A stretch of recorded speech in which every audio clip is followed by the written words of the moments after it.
all we ask. You're done. That's the only reason I chose it. That's it. That's the Thanks panel. for coming out. Goodbye. Wonderful.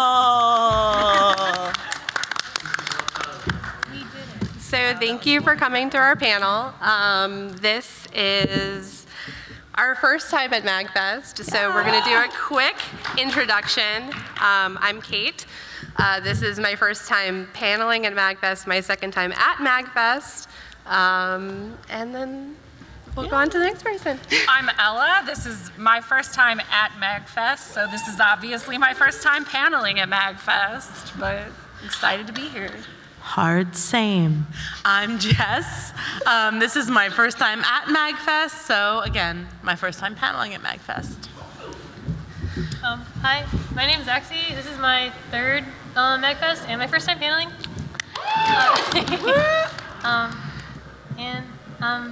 I like wrestling a lot. Yeah.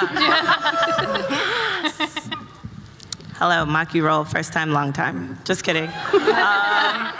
I am Maki. I have been going to MAGFest since 2008. Yes. I am kind of a veteran, kind of not, and this is my first year paneling at MAGFest. Hello. It's everyone's first time paneling. That's nice. It is. It's good for us. This is our second time doing a panel like this. Our first one was AwesomeCon earlier this year with Jess, Maki, and I. So we're going to kind of keep a similar format because it didn't suck. So we're going to go with that. The first thing we're going to do is like some panelist warm-up questions. Who your favorite wrestler is, how long you've been watching, and have you ever taken a break or hiatus, and why would you do that? Why? I'll go first since I came up with the questions. My favorite wrestler right now is probably, today it's Daniel Bryan. Yes. Because I love his swarmy little ass, like it's fantastic. I've been watching wrestling since 1997. I was 10 years old and my mom for some reason just ignored the fact that I was watching things that I probably shouldn't have been watching. I took a break in about 2007 because I went to college and WWE kind of burned me out, the fandom burned me out, and I didn't have cable, so it made it really easy to just kind of stop watching. And then I dated a guy who, our first date was SummerSlam of 2014, and I was introduced to The Shield, and I just never looked back. Atta girl. So again, I have the same problem where today my favorite wrestler is Dalton Castle, but if you asked me on a different day, I'd have a wildly different answer. Technically, I've been watching wrestling since the late 80s. I took 2 hiatuses, I guess. One in the late 90s, and then one from about 2006 until a couple of years ago, when I met my partner, who is a giant mark, and I said, hey, yeah, I'll watch wrestling with you. I used to watch that a lot, and then it just became this giant rabbit hole, so here I am. That's why we're here.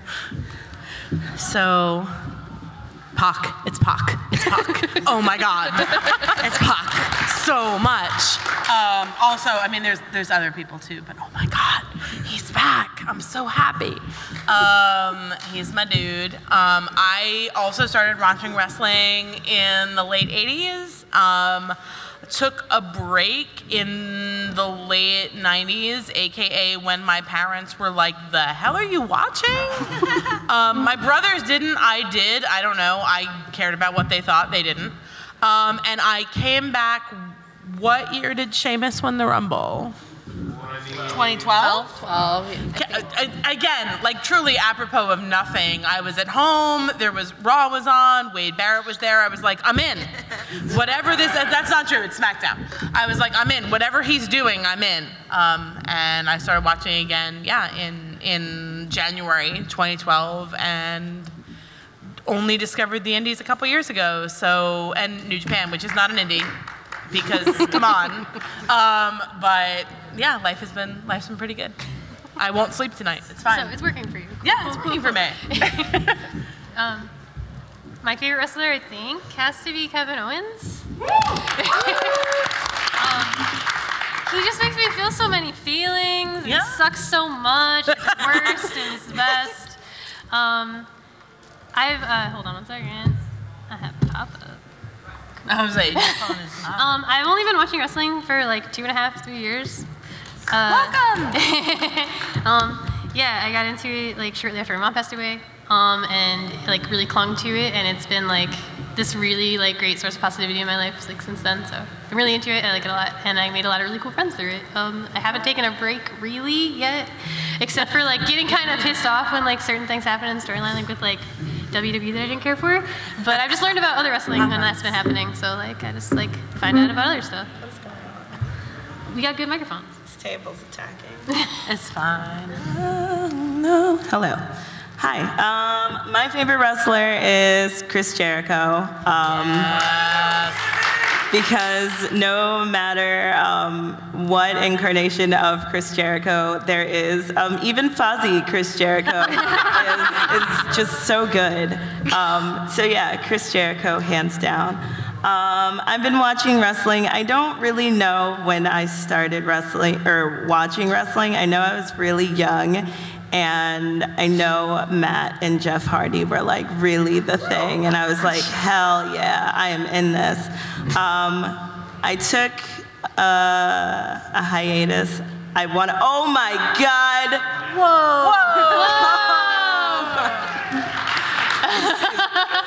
Well, you're my new best friend. This is amazing. Shut it down. We're never going to do better than this. So I took a break. I want to say a little bit after the Attitude Era, because I don't really remember anything. And then I remember coming back to it in high school because John Cena was at the car show. And I was like, hell yeah, I really want to see this like really muscle-bound dude. And so I did that, and I've been into it ever since. I took my husband to see another very muscle-bound dude at a car show. You might know him, Mr. Randall Keith Orton.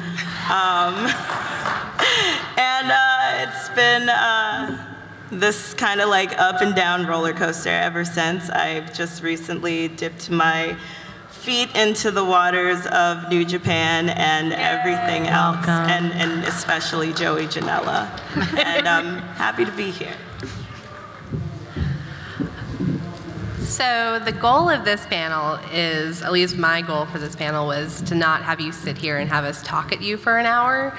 I kind of wanted to make it a group discussion. And if you're not into it, that's fine. You can sit there quietly and observe.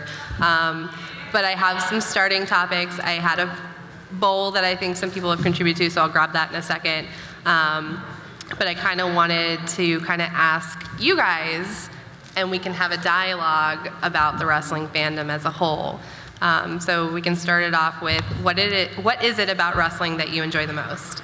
And there's a mic right there. If you want to yell real loud, that's fine too. But we know some of you. yeah, some of you. We'll just I know a are lot of respected. you. Hey! Oh my God. We found them. And if you guys don't want to talk, that's fine. The We five of us will we have a lot of thoughts and feelings. We just spent half an hour, so if you guys don't want to talk, that's fine Yeah, too. we will talk about our feelings because I got a lot of them.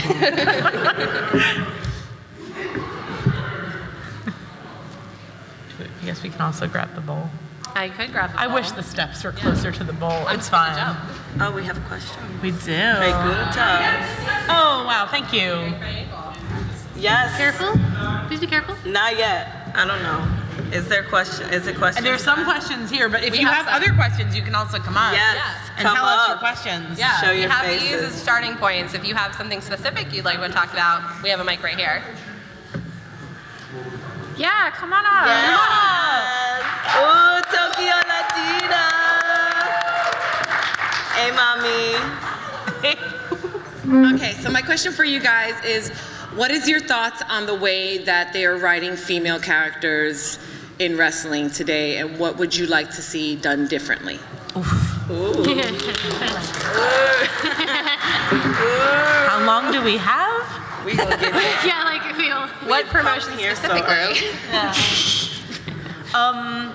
So I feel like we definitely all can come in. So I'm also, along with other things, I'm a really big Chikara fan. Whoop. And so, I mean, Chikara's whole policy is, you know, you can be a person or a bug or a baseball or an ice cream. Chikara's really wonderful and weird.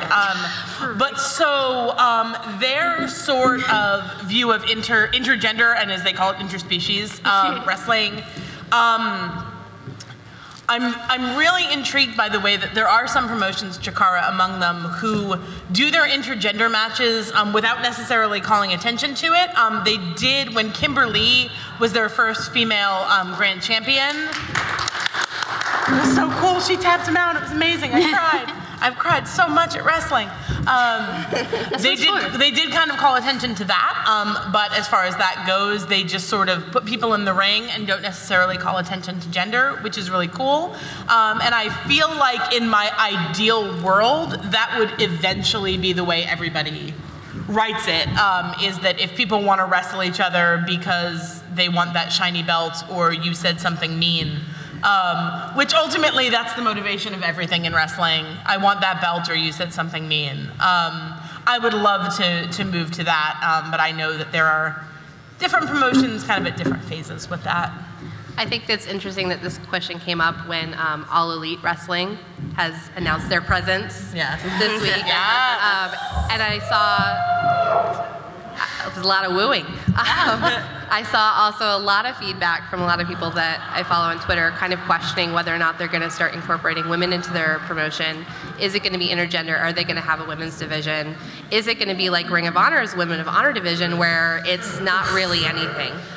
For me personally, at least with WWE, because I mean, we'll want intergender as much as we want, but for the time being, that's not going to happen. Yeah. I want the women to be written thoughtfully, and I would rather there's a promotion, for example, All Elite Wrestling, and I know that's not true because they're signing women as we speak, but I'd much rather have a promotion just be like, we're going to have the men and we'll have a women's division, we won't have intergender, or we won't have any women, over a poorly written women's division, because Ring of Honor's had a Women of Honor division for 4 years at this point. I think it's longer than that, and it took how long to get a title? Like, I'd much rather them be written in a way that it's done well. Like, I don't want it to be pushed in a way because then it's done poorly, and then we have like, why did you even bother? Like, I want it to get to a point where we're not even having, it's not even a discussion. Like, I love that WWE is getting to the point where we're not really talking about the fact that the women are main eventing Raw or SmackDown. Like, that's kind of where I want to get it to, is that I want to get over that hump of this is the most historic event. It's like, yes, it's the most historic event in 2018 because it took you how long to actually accept the fact that women can be wrestlers? Yes. Yeah. So Yeah, if I never have to hear like the word historical or groundbreaking ever again, I would be I just like kind I of would be fine. I just kind of want it to be like, I want the women to be like, they're all wrestlers. Like, it doesn't really matter whether or not. So nice. I want them to be written as real women instead of just an idea of women. Yeah. The other thing that like I super duper hate about the way that a lot of women are written in like wrestling, like a lot of the time, the things that women wrestlers are forced to say to other women wrestlers are so sexist. Like, really like they're all women hating women, and it's very rough. Yeah, like, it is. especially like if you think about like the Ronda Rousey Bella Twins thing like before, it was like really bad. Like, I'm sick of them all being best friends and then having a best friend falling out, because that's what women do all because all women just time. fight and hate each other all That the is time. our motivation for everything. Like, with our best friends. that's bad stuff. I also would like more women of color to be given real shots at titles. Could be cool, could be good. That is what I would really like, and I would like our voices to be valid, and I would like people to really pay attention when women of color, especially women wrestlers, are saying or are speaking into the void, and they obviously have a following, and they have, they're over enough that they don't need these stupid storylines. For example, that Nia Jax, Alexa Bliss bullying, that was trash, y'all. Like Gross. That was 1000% trash, and I think the worst part about it is that we turned right around and we made Nia the bully, and for what? It was just, it's just really dumb, and I'm really tired of men thinking that they know how women interact, and I just, hire more women, Jesus Christ. It's like actually super easy. It's just that simple. Yeah, I was gonna say. Let us write for you. That's it. Oh boy. It's okay. We can hear you. We'll repeat it. I was wondering, what is your opinion on deathmatch wrestling? Do you really think it can really help, like a really intense rivalry, or do you think it really hurts the industry in general? For example, with David Arquette. I just really want to know what you ladies think of deathmatch wrestling in general. Like, should we have it in certain feuds? For example, Carino and Homicide in Ring of Honor, where they had a no-rope barbed wire match where it was bloody but amazing? Or do you think it just really hurts the industry in general? Could you repeat the question into the mic, just summarizing what you just asked? Okay. Is deathmatch wrestling good? Or do you think it really gives pro wrestling in general a bad name? I grew up watching ECW, and I have a bunch of ECW's top death matches, top bloodiest matches of ECW. As I've gotten older, I haven't really had a chance to watch them without kind of being like, oh no, please don't do that. I did see the David Arquette match that you're talking about. He's alive, and that's a miracle. I don't know. I think it depends. I think it depends on the wrestler. I think it depends on the storyline. I know David Arquette was training to be a wrestler, but I mean, you have guys like Eddie Kingston who's been doing it for a really long time, and I feel like that's who I would trust it with over somebody like David Arquette. Not having anything against him, just he's experience-wise, like they would know what would work, what wouldn't, and what won't probably get a piece of glass into my eye. Yeah. I personally don't like them, honestly. Like I know that they exist, but I don't seek them out. Yeah, I don't necessarily. I think there are definitely some wrestlers who have kind of become, for lack of a better word, more mainstream, who came out of the kind of deathmatch and CZW tradition. Like, I love Drew Gulak with my whole heart. I really deeply do. I love that PowerPoint Darlings so much. And Dean Ambrose and Eddie Kingston, and I think there are a lot of really good wrestlers who have that experience, but for me personally, I don't enjoy that. I think that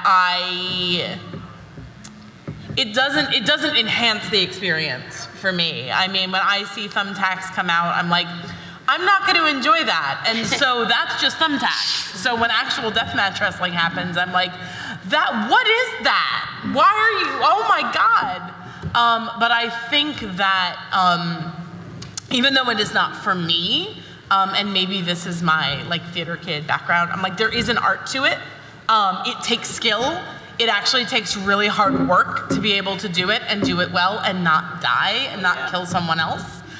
So I respect the people that choose to do it.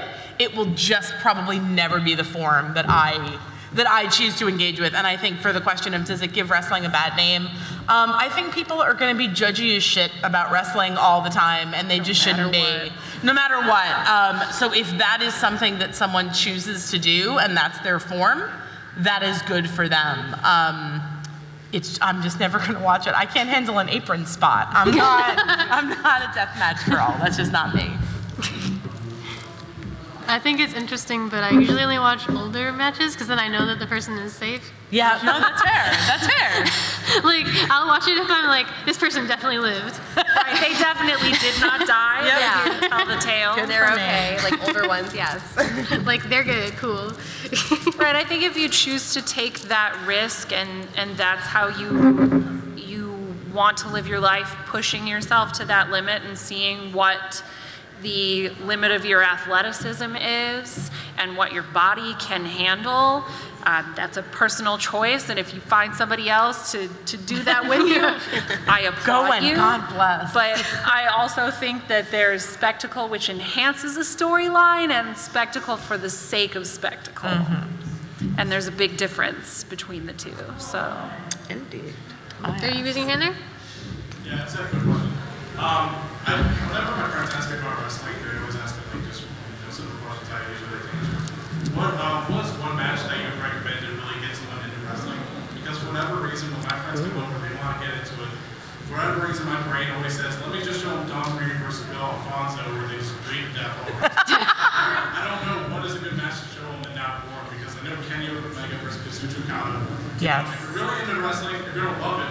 But when you're first getting into it, they don't want to sit there for 60 minutes. No. Watch people, I mean, I'm not saying it's a bad match, but in 60 minutes, I don't know if they can sit there for 60 minutes. I kind of think there's one that I'd recommend. Sami Zayn versus Adrian Neville, NXT TakeOver. When Sami I Zayn have won another the NXT title. match actually to recommend, yeah. Okay, yeah. I think that I'm obviously biased. I can't Yeah, NXT takeovers, but I like that match especially because I think that even without the video packages beforehand, you get the story of Sammy is the underdog and the good guy who never cheats, and Neville at that point was like, I'm willing to cheat to win. And so you get the crowd is really into it, everything is really hot. And then you get Sammy finally kind of winning the big one. So that's actually kind of my gateway match for a lot of people. Outside of my own biases, I think that it tells kind of a complete story in a length that people are willing to be like, I can commit to this. Mine is Bayley versus Sasha Banks at TakeOver. Yes. For kind of the same reason, if only because I saw it live. It was my favorite match, and I can gush about it. And that's usually like my intro into showing it to people that I know. I have a lot of friends who've watched wrestling back in the 90s and just kind of stopped. And so that's my I'm excited about it, and so they're excited for me, and I feel like that's the best way that you can show a match. If you're just picking it because it's a top 5 Meltzer match, a 60-minute bout, that's great, but I think that you should show something that you're really excited about, because then it's like they get into it with you. You're like, yes, we are into this together, because I can watch that match over and over again and still cry at the end. So much. Yeah. Yeah, so I have another NXT match that's really good to start you with because it's got so much drama and gravitas and stunts, and Velveteen Dream versus Aleister Black. I think it was at War Games. Yes. It's so good. That match is amazing. It is gripping. It's so good. Him yelling, say my name. It's crazy. It's amazing. Sure. It's I wasn't actually tuning into NXT at the time, and I watched it, and I was tears were welling up my eyes. I was like, this is so intense. Good Velveteen stuff. Dream's the hometown boy. I love For real though, Velveteen Dream is amazing. It's amazing. Great. They're so good. That match is crazy. Yeah. And I guess it's only 25 minutes or something. Yeah, I was gonna say, and that's including Aleister Black doing his entrance. Right. Which takes a while. I love it, but I'm just So that's to the point you're there it is, and they're like, oh yeah, okay, I love wrestling he's now. still going, huh? Okay. That coffin takes a while to set up. I had a really sad experience with seeing Aleister Black live because the guy who was running the light board didn't turn the lights out when people came back from the break. That's how I felt watching. That's how I felt watching Punishment Martinez at ROH. I'm like, I bet this looks so cool on TV. Oh wow, no. John's coming out of a coffin, huh? And That's it was Cleveland, Ohio. So then there was the "F you light guy" chant. Oh. It was Those are my least just. favorite, and the crowd's haha, we're on TV. No, don't. Other recommendations for good intro matches. I haven't given this thought. Yeah. It would be something with Chris Jericho, I feel like.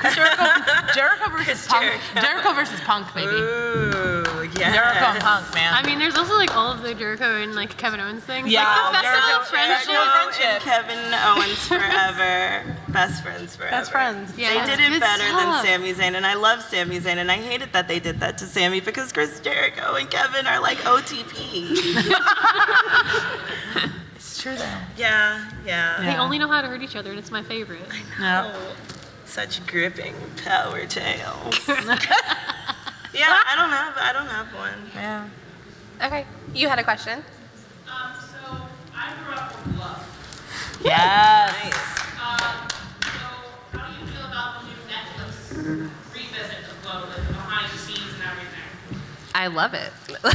Addicted. Yeah. Addictive. I did a couple of Zine Fest this year, and it's not, like, there's some wrestling zinesters, but there's not a bunch of us. There's a good amount, but we don't go all to the same Zine Fest. And that's literally that's what everyone wanted to talk to me about was, have you seen Glow? What do you think about Glow? And I'm like, it's great. And so that's how I sold a lot of my zines, was we just talked about Glow, because it was amazing. I'm really looking forward to the next season.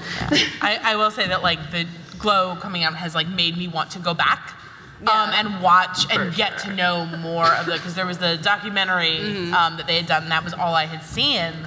And so I think that one of the big things about wrestling now is how much of it is available, which I think is really awesome.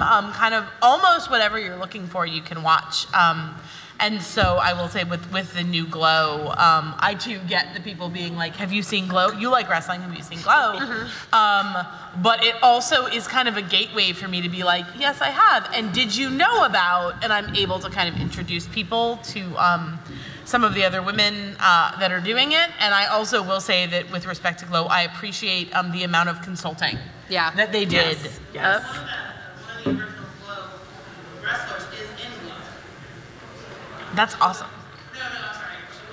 Female wrestler is in Glow. Yeah, Karma. Yeah. Yeah, she's awesome. And I like that was what actually sold me on it. I was like, if she's gonna do this, I want to watch her because I miss her. One of the original wrestlers is in Glow. That's awesome. That's perfect. And there's a couple other wrestlers, I think. Chavo Guerrero and has consulted on it. Johnny Mundo. Yeah. I can't wait for the Glow Alex comic Riley. series. What's that? There's a Glow comic series coming. I'm so excited. It's gonna be amazing. It's gonna be great. Joey Ryan's on it. There you go. It's awesome. Alex Riley's also on it. Can't win them all. I think that you had a question here. Yeah, I would just love to hear you guys talk more about the intergender wrestling topic, because, you know, you mentioned Chikara, where Chikara is like, it's all fantasy, right? Like you said, via baseball. So it's kind of like, when you're watching Chikara, it's kind of like Street Fighter, right? Chun-Li can go against Blanca. Sure. But in WWE, We have wizards and undead. right, so how, and so I'm just wondering, like, what would WWE have to do, even in like a well-handled promotion like NXT? Yes. Yeah. What would they have to do to make it like palatable to see? What if Tommaso punched Candace during his feud with Johnny? Which would be awesome. That'd be weird. That'd be awesome. I would think it'd be awesome. But I think that like you do get that kind of immediate backlash of people being like, that's wrong, men shouldn't hit women. When my response is like, that is badass, partly maybe because I think Candace could kick his ass. I think They're all athletes. That's all that should matter. I think the issue is that you have to merge WWE fans with people that know Candice LeRae, for example's history, because we got this question when I first announced the panel, and somebody said, how would you mindfully integrate intergender wrestling into WWE? And there are people who only watch WWE, and the mere idea of Candice LeRae getting punched in the face, like they've never, I have the shirt with her bloodied getting up, with the thumbtack boot to the face. Like, I know Candice LeRae, and I'm like, yeah, she could take any of those men on the roster, but Oscar wrestled Minoru Suzuki. yeah, but I've also sat. Sasha versus Big Show. But why? So my question is, I always have this issue when somebody brings up intergender wrestling in WWE is, why would you have Big Show go against Sasha? Sasha, Big They could Show do really versus cool Nia. stunts. They could do really cool stunts. Sasha could fly so far. But I think the thing is, like, in the attempt to mindfully integrate intergender wrestling in WWE, you have to have a reason for it. Because I've had arguments, people going like, Braun Strowman versus Alexa. Like, would you like it if Braun Strowman? No, they're in love. But why? Exactly. But why would you have Alexa Bliss go up against Braun Strowman? If you write me a story that explains that to me, then I will accept it. WWE isn't there yet. They're not. They can barely explain a story between Sasha and Bayley. I'm not going to expect them to write a story between. And I think that like you get the glimpses. They do you get like the little hints. And sometimes it's at house shows, and sometimes it's like Nia versus Apollo at one point. The Mixed Max Challenge was a really good introduction to intergender wrestling in WWE. It was. And if you haven't watched it, I really encourage you to watch this last season because they did a lot of just minimal spots where they had the men and women go against each other, and that's how they have to do it. It has to be very subtle and very much not in your face and not have Alexa Bliss getting beat down by Braun Strowman. Like, that's, I mean, he would never do frankly dumb. He loves her too much. Exactly. They're best friends. With the Mixed Max Challenge, like, I was like, why do they do this? Like, it doesn't make any sense to have the be like, it's not even like really tag team. I don't understand. But like, if you watch it, like, it actually like, I don't know. It's really interesting, and like they do just do some cool like spots, and like there's some interesting like bumps they're taking that are like, okay, well maybe they're like starting to see like that they could do that, you know? Yes, and it's unfortunate that progress has to be so slow and so minimal. But it's groundbreaking and historical though. It's groundbreaking. It's the first time ever. Well, I was just like, I have no problem with intergender wrestling. I enjoy it a lot, but I know one of the things I see sometimes from the better side of the wrestling community is that some people say it was like it can be triggering because of domestic violence in the past and stuff like that. So like, do you think that they need to like provide some way? Do you think like if they did that, they would need to separate it in like some way where it's like, this is when this is going to happen. So if you don't want to see this, don't tune in now. Well, I mean, they always say what match is going to come up usually before it's up on the card. Yeah. So they just be like, well, they're going to have this person versus this person. And you're like, well, I don't want to see that. And then you just. And I think it does go with what Kate was saying is like it would have to be built in a meaningful storyline way and not just like. I'm thinking of also when, and this was a couple years ago, Kate was there, I know other people may have been there too, but it was at Trios, King of Trios, which is a Jakara show, and it was their Rey de Voladores match, or as Chuck Taylor would call it, the King of the Flippy Little Boys, which is my favorite title, but it was Tony Nese in the ring with Candice LeRae, and Tony Nese goes, get out of the ring, I can't fight a girl.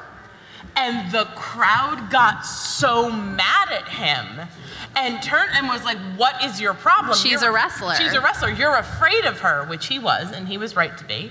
But I see like those moments where I feel like if you want to tell the story and you want to make it interesting, you kind of have to build a lot of that in there in a way that like if a dude comes out to fight another dude and just punches him in the face, we all just sort of accept it in wrestling. And I think that right now with intergender wrestling, other than a woman slapping a guy across the face, which we've universally agreed is fine,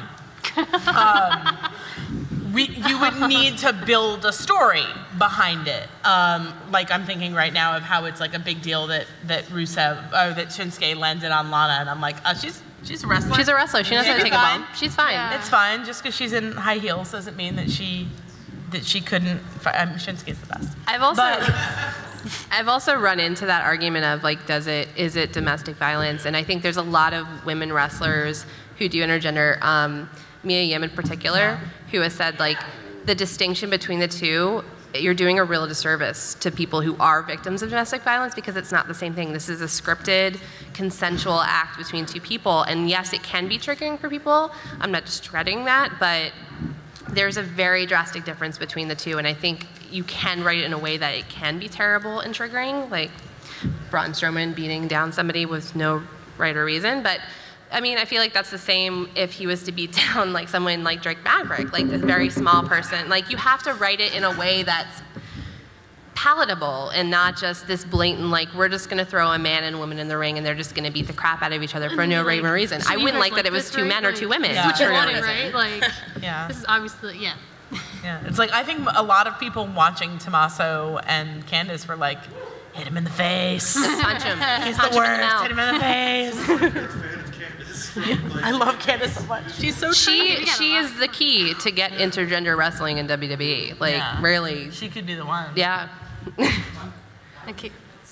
Oh, Are you God. the folks who raising their Okay. hands? Um, I know the Bailey shirt in the front was, I think, a first. yes. Hi. Okay, so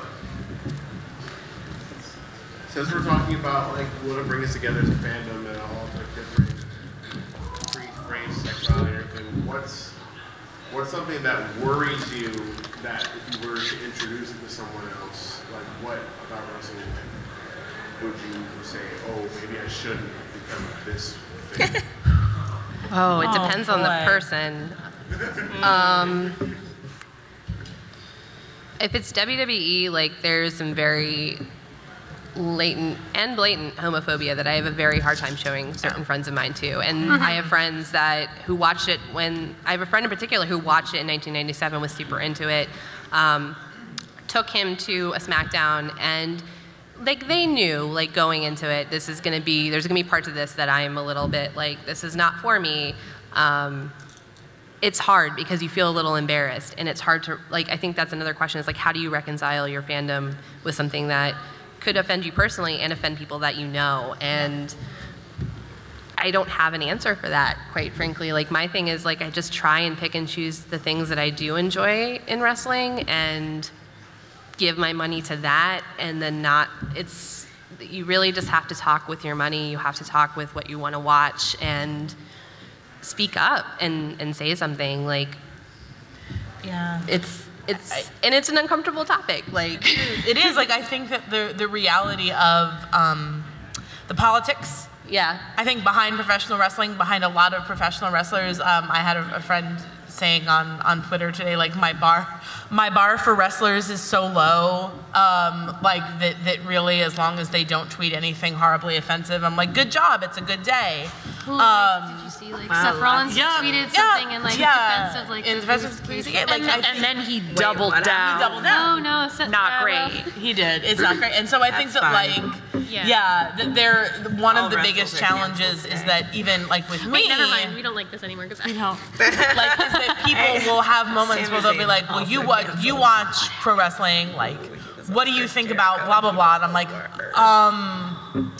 how do you make it clear that you're watching something without condoning something? And I think that's really complicated. And I think it is okay for people to say, I can't watch this, I can't give my money to this, because I can't, in good conscience, now that I know about this. When I was, 8 years old, I wouldn't know anything about it. Now that I'm considerably more than 8 years old, I'm like, I can't pretend I don't know these things. Sometimes I wish I could, but I can't pretend that I don't know these things. I think also it's important to remember that unless you have a Nielsen box in your house on your TV, it is okay for you to watch WWE because Vince McMahon does not get any extra money from you. Okay. Oh, wow. Because, like, if you don't Remember have that that. little doodad on your TV that, like, says what you're watching, like, you don't contribute to ratings at all, so you can just watch Yeah, whatever the you want. network does, I guess, but. Yeah, but, like, I'm just saying, like, Yeah. you're not, like, contributing to ratings if you watch something in your house without a thing on your TV. Yeah. Yeah, I 'cause, think like, that I was in Nielsen house for, like, a couple particularly for me, there's a pretty negative culture in WWE of low-key rewarding bad behavior in wrestlers' personal lives, and statements they've made in public forums, things they've done that just kind of get swept under the rug. And I think that they've tried to start taking steps to not do that so much, and to let people go and release people who have done awful things. It's definitely right. It's a start. It's a step in the right direction. But for me, that's kind of the embarrassment level of, oh, I can show my friends who know nothing about wrestling this, that, and the other thing, but then they may get into this and look more into these people and find that, just like everywhere, there are great people and not so great people, and we're trying to reconcile that. Yeah. I have a thing to say. So, as a black woman, a black woman in the wrestling fandom, oh boy, let me tell you about my second and third and fourth and fifth hand embarrassment from the WWE and Vince McGoddamn Man. Because there's a lot of that. And there's a lot of me coming to the realization that pretty much every single wrestler that I enjoy ever is trash. And I think that is a thing that is hard as a fan to like reconcile within yourself. Like, where do you draw the line? And a perfect example of this is my husband and I and a few friends went to the Dolph Ziggler and Friends comedy show in New York. And it was awful. It was terrible. Dolph Ziggler's he's a sexist. He's a low-key racist. He's a low-key homophobe. And I learned all of that within his 30-minute set that he stumbled through and looked at his notes at the entire time. The literal best part of it was The Miz, and he came on first, and he left, and from there it was downhill. So it's really, really hard, especially when you're trying to get someone else into it. Another example is I unfortunately had to refuse to buy my 7-year-old nephew a Hulk Hogan figure because I, in good faith, cannot give my money to Hulk Hogan. But also, it's really hard to explain to a 7-year-old why you can't buy him a wrestling figure, because to him it's just wrestling. So like everyone else said, I try to lead with the things that I really, really like, and then kind of introduce the bad things, like R-Truth saying that he's shucking and jiving on live TV. You know, things like that. Yeah, and I do think that there is, and I think probably a lot of people who are here have seen it, I think there is this kind of pull or push for people to be like, the wrestling I like is like a purity culture thing of like, it's okay, I don't watch problematic wrestling. And it's like, yes you do. It's like, you don't have to try to deny like you can say this is a large, complicated topic, and I acknowledge that it's complicated, and also it's my comfort, and I want to participate in it, without necessarily like doubling down, which I think a number of people do, and be like, I only watch this wrestling because this wrestling is okay, and I'm like, wait 5 minutes.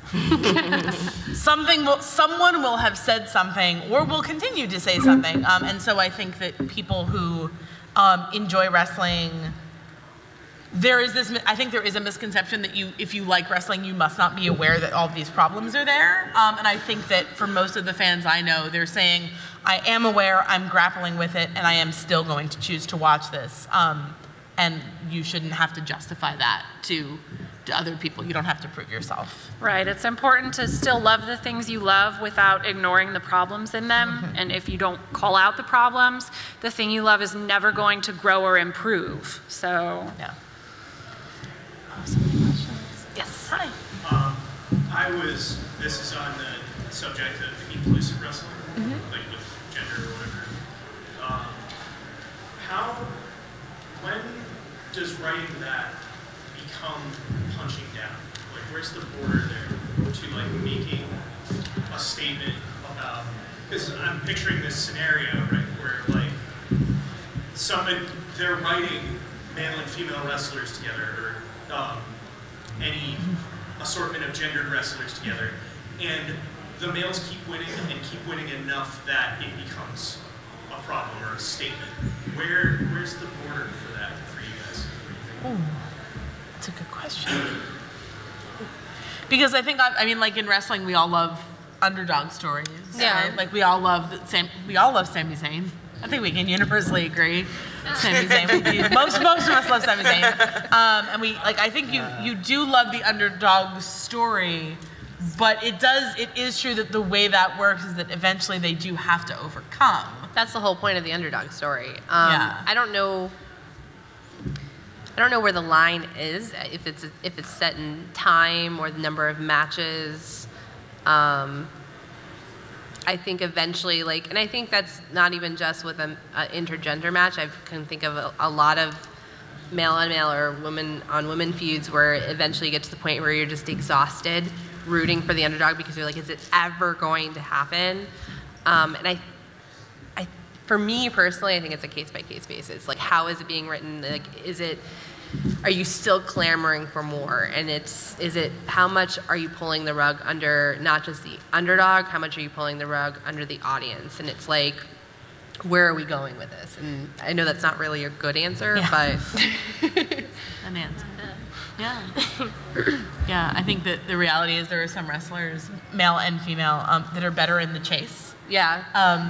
And I think that kind of might be part of the answer about like doing it mindfully, is saying it is so much more interesting when they're striving and striving and striving, and then when they get to the top, you're like, where do they go? Where do they go now? Yeah.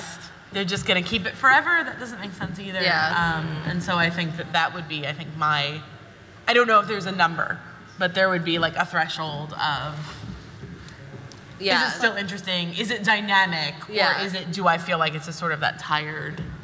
And like for any storyline that you would have where like you have like, for example, like a man winning constantly, there's always going to be like, a character like Asuka or older Nia Jax that like can just, like if you have someone that just can squash in, then like there you go, like problem solved. So like, I mean, I feel like there's like an out to that, even if like for a while we have maybe writers that are trying to prove a point with a storyline, like, or say something political with like, well, it's not realistic.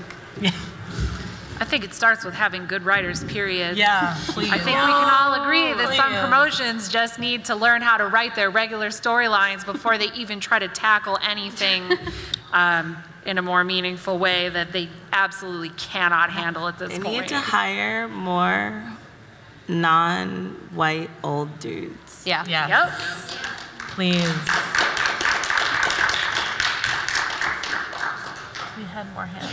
Oh, here you are. Okay. So you talked about like, you can like wrestling and still admit that, okay, that sucks. That was not good. Like the way that they're framing Jinder Mahal is like, meditating. Everything they've done with him has been so wrong. By the Hulk Hogan figure. Okay, you can all agree about that. But at the same time, I mean, Linda McMahon literally works with Mahal. Yeah. Oh. Yeah. Yep. Like we're all hypocrites. Yep. Oh yeah. And like, where do we? I guess it's just another one of those. Where do you draw the line? Like, Hulk, undoubtedly is like just eternally nasty now. Yeah. Why isn't Vince and Linda like I'm paying her $10 a month, but if Betsy DeVos came to town, I would go to a protest. You don't have to do that. Yeah. Did you know you don't have to pay $10 a month to watch wrestling? I like how you're like, we have these answers. No. There's no ethical consumption in wrestling. Yeah. Like that's just like, what it is. Like if you stop watching WWE, well, like you same also have to eat food, and that comes from like things that are alive. So I It's mean, wherever you draw the line and where I think you have to get to the point where you're comfortable with where you personally can draw the line. Because obviously, Vince and Linda McMahon, they kind of keep the whole thing in business, whereas Hulk Hogan is one guy I have zero attachment for. So it's easy for me to be like, F that guy. But also you have to be comfortable within yourself to be like, hey, I know this is my comfortability. This is what I'm doing with this piece of whatever this is. And I know that other people are not going to be there, and I can choose to associate with those people, or I can choose to be like, maybe not that guy or that lady or that whoever, ultimately, it's kind of like you have to find that balance within yourself where it doesn't make you feel bad. Yeah, and I mean, this is totally like me personal, and it's different. Like I unsubscribed to the network around around Crown Jewel, because I watched Evolution. I was like, I want to support the women, and I'm like, now I don't want my money going there anymore. But I'm like, what am I gonna do? Never be on Twitter, never be on Instagram, unfollow everyone. Also, like, somehow, and I, like, in my head, I was like, I will donate money somewhere else. It will be okay. But even recognizing that saying I'm unsubscribing to the network, I'm like, I'm still it's that challenge of, I'm like, I don't want to support this company. I want to support the talent. I think a lot of people have that struggle where I'm like, this is where you are and this is where you wanted to get to, and I'm so happy for you, and I don't know what to do. I don't know how to make it. There's no way right now to support the wrestlers without directly supporting the company, unless they are one of the few who's like, I somehow managed to maintain my own wrestling shirt store, and I'm like, I will give you money. Looking at you, Drew. For a better 205 Live. I love 205 Live, but I think that it's exactly that. It's about that finding that personal space for yourself, and also recognizing, I think exactly what you said, like that, like I know it's hypocrisy, like there is no purity culture to be found here. Like if someone is trying to claim the moral high ground, they should get off that right now. And I think when you're supporting these wrestlers in WWE, like I've worked for corporations and places where they all have a fucking shitty boss. Like, and I've had a fucking shitty boss, and I know how that feels. Not to that extent, but you kind of like, I personally am like, oh man, like I kind of feel for them. Like they are in where they want to be, they're living their dream, and they have all this shit, and you just kind of have to decide for yourself and be okay with being a little bit of a hypocrite. And me personally, like, I didn't unsubscribe to the network, but I donate a lot of fucking money elsewhere just to try and balance it out. But, I mean... Oh, so many. We have... Okay. Under 10. Yeah. So, since this is a panel about, like, pretty much non-white male voices in wrestling, one of my biggest things, I don't like The Observer. I don't like the vast majority of sites out there for wrestling news and coverage. But I started finding ones I enjoy. I like the Tights and Fights podcast. Frustrate Me, but I love the Nobodies on YouTube.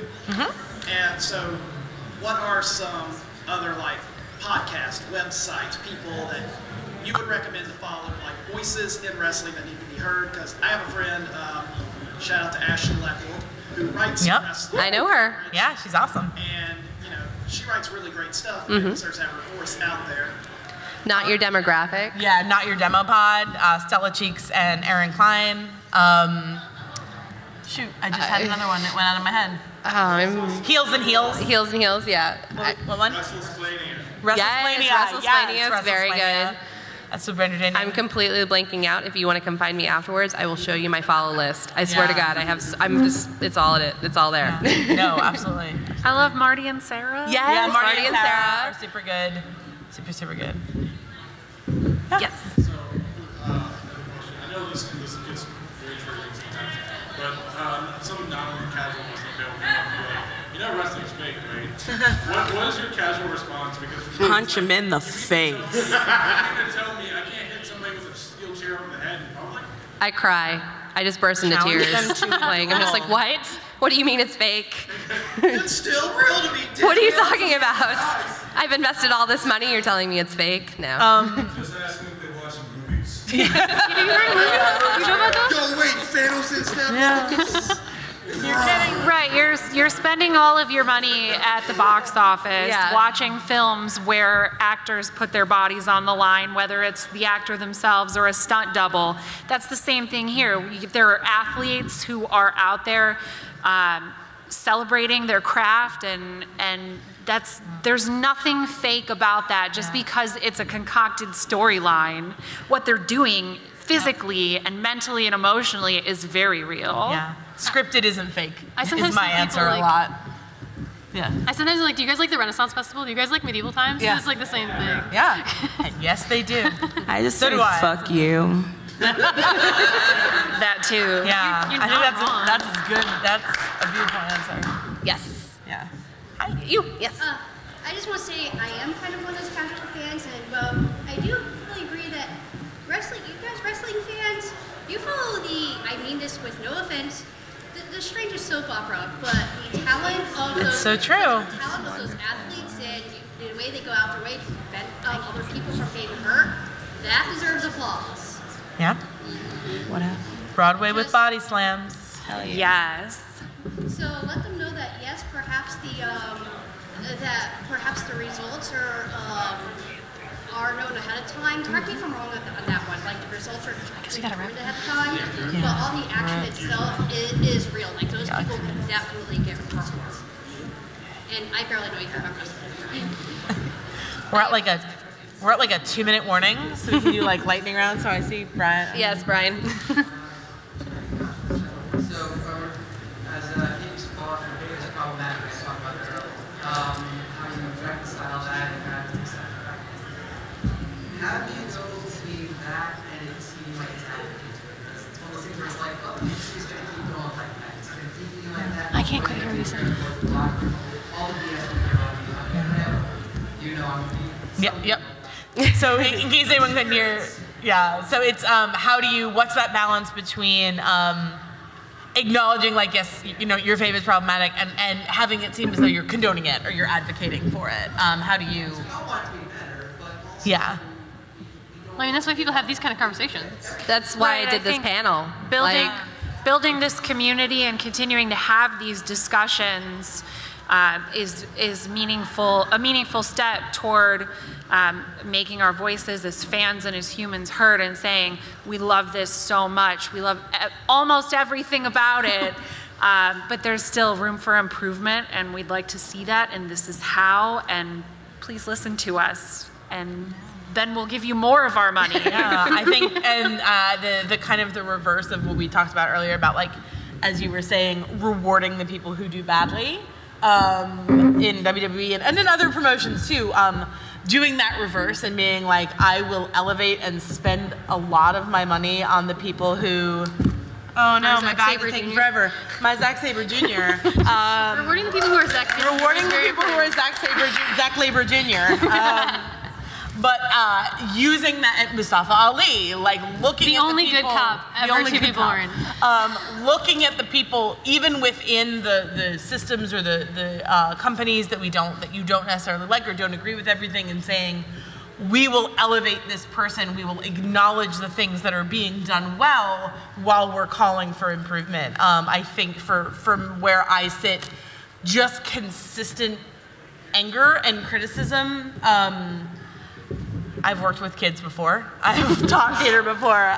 It's you want to praise. You want to be like, you're doing this well, and here's a little nudge about something you can do better, as opposed to that kind of relentless, nothing is good, ever. Because it's Wrestling's okay. so good sometimes, you guys. Yeah, sometimes it's just. Also, really quickly, I know it's like 11:30, but I want to say intent is very, very important when these wrestlers are found to be problematic. I think how they react after is very, very important, and the work that they do to prove to the fans that they are a different person. I think that's very, very important to consider when you are kind of dealing with, should I support this person? What is it gonna look like for me to continue supporting that person as well? That's it. Yeah. Thank you all for coming. Thanks for coming. Yeah, we are at time. But we will probably all be wandering around. Yes. Find us. throughout the weekend. Oh, I was going to say throughout the weekend, and I don't know if we have a side for social. Did we get to panel 2? We didn't. We didn't. If you want to follow us all on social media, find us. We'll tell you how to do that. At MakiRoll90. Thanks, guys.